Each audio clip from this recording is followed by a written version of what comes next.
Your exception right now is Jordan Neely. His life matters. Guess why? By the way, he looks like a nice guy, but he had a lot of problems, and he wasn't such a nice guy. He led a very violent life.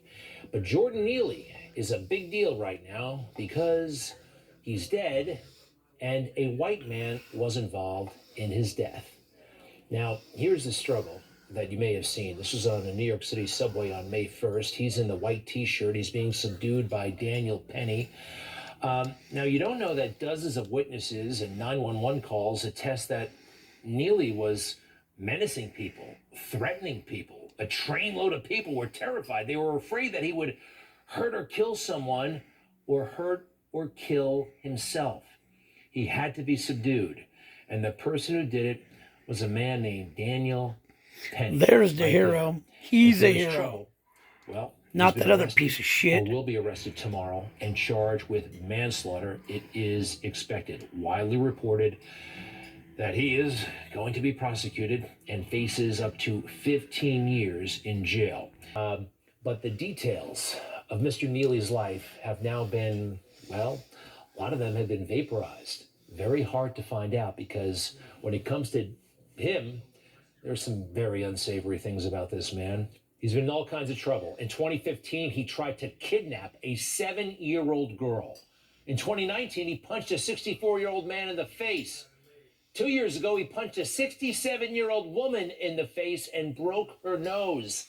Now, these details are almost non-existent on the internet. That's where I'm putting them up. Big Tech has decided that Fuck this Big person Tech. is a saint and will be treated as such.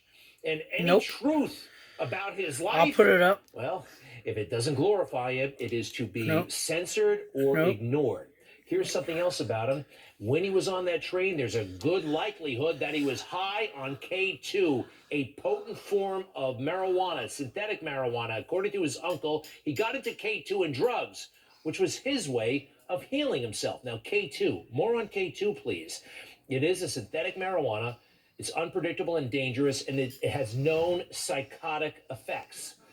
Now, these are what you might call mitigating circumstances, right? I mean, in a responsible, mature society, these things would be taken into account.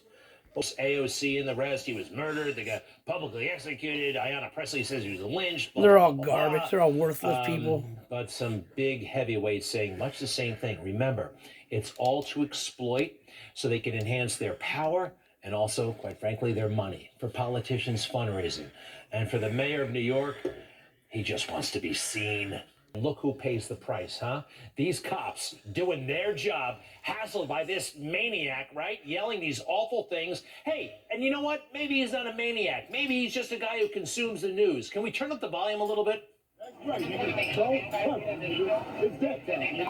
It's that time. Does the white man get away?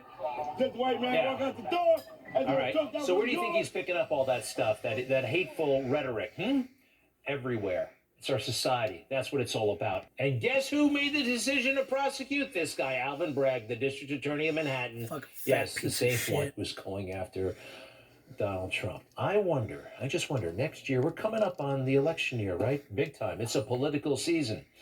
Joe Biden, actually, I don't know if you noticed that horrible poll, devastating for his political prospects.